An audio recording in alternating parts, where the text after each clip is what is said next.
Hello viewer, if you face Google Play services for AR required, let's see how to fix Google Play services for AR required error. Open your phone setting, scroll down and find out apps, click on apps. Now search Google Play service.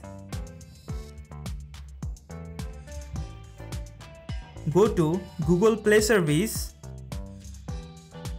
Now scroll down and tap on Google Play services storage. From here, clear cache data from Google Play services. Now go back. Now scroll down and go to app details in store. From here, update your Google Play services. So in this way, you can fix Google Play services for AR required problem.